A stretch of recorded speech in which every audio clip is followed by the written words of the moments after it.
You're watching the 1847 show, and this is season 1, series 3, episode 12, which is part of our series called Reimaging Liberia. The series highlights individuals who are rebranding the image of Liberia through digital mediums like the internet by telling the stories of not just themselves, but our country. Would you say that you still share that same passion of being into politics now that you're much older? Do you share that same passion? I would say there are a lot of places, there are a lot of vacant spots in the Republic that people can use to make a difference, make impact in society. And since then, I've been into the movie industry for so many years, for a decade plus, a visual storyteller, a filmmaker, a cinematographer, and in most cases, most people that know me, they know me to be somebody who is a screenwriter.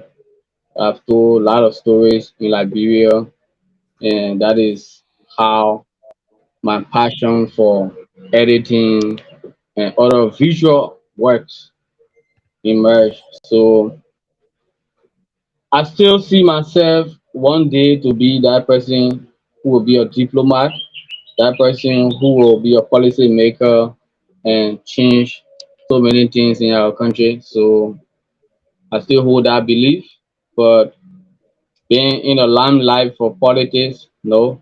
For so many years, I've been in the back helping a lot of different institutions, and my boss is so proud of me because I'm a very supportive arm.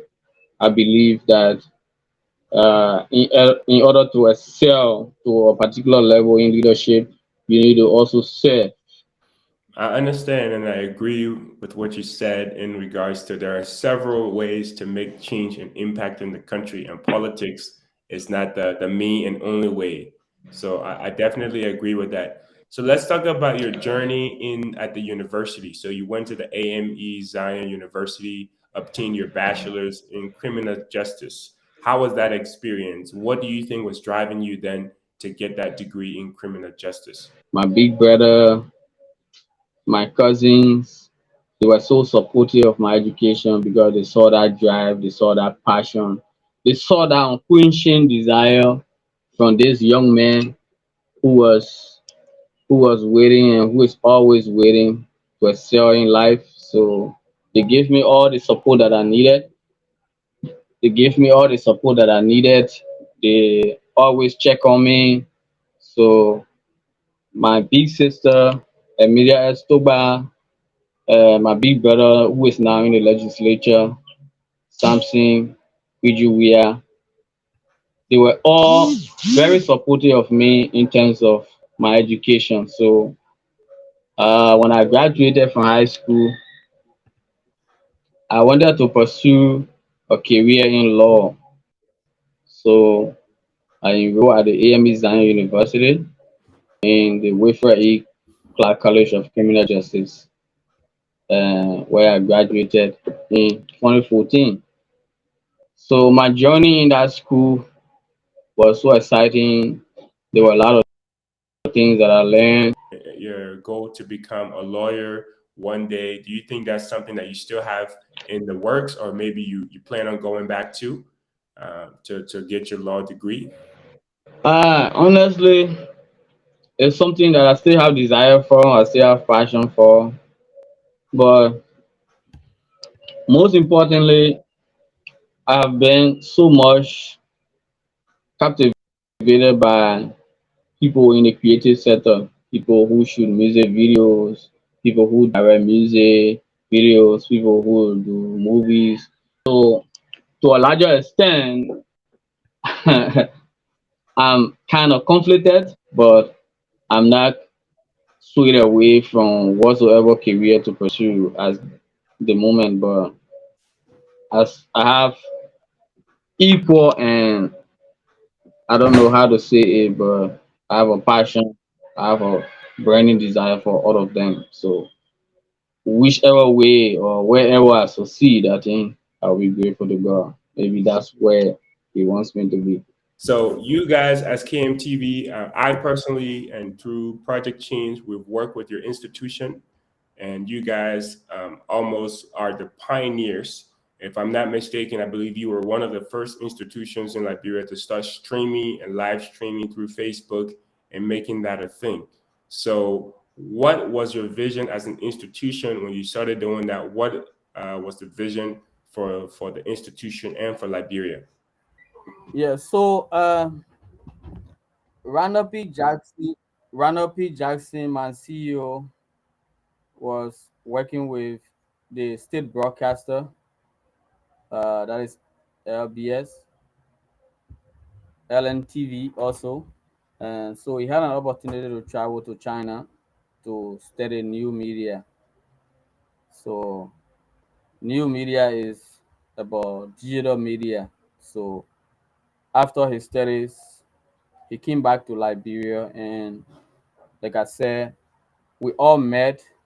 We crossed paths as young people in the movie industry.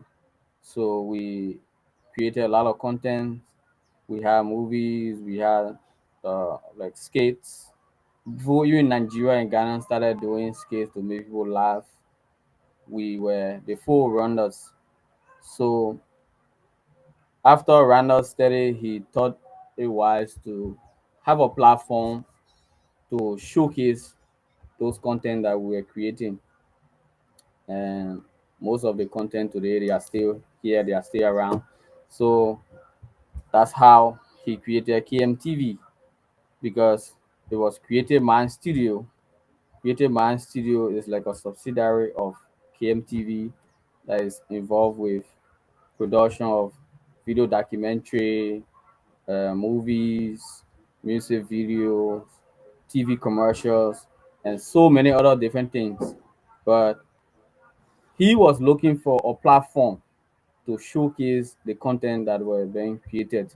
So Liberia, normally because of lack of electricity and other things, we don't have anywhere to really showcase our content. So he created KMTV, and it was the first streaming platform in Liberia.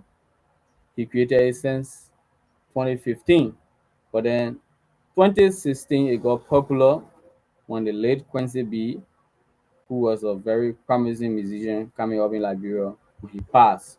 So the whole coverage of the funeral and other activities that related to his burial and funeral rites were being live screened on the TV. A lot of people took interest because he was appealing to a lot of Liberians, and like that's how KMTV really came to prominence.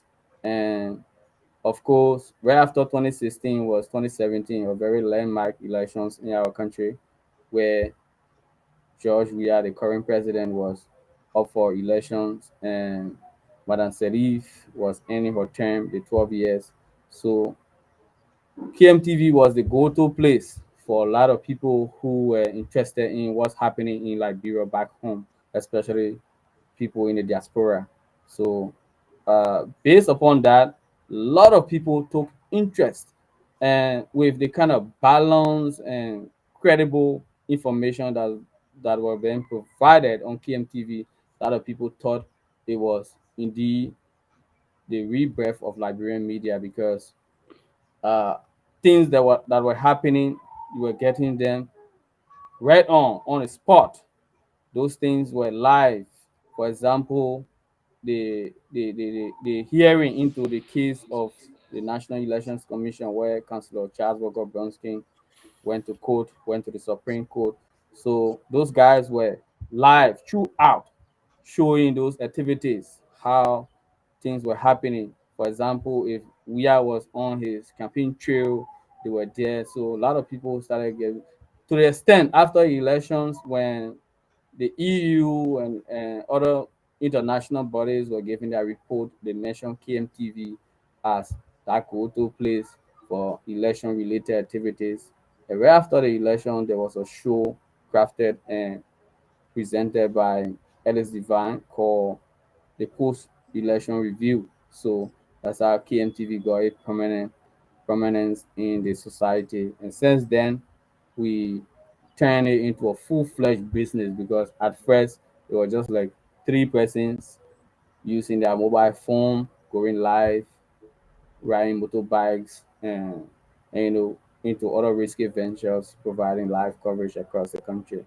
So afterwards, 2018, after the elections, that's how I came on board somewhere around May 22nd, 2018. So I've been with KMTV like for 5 years now.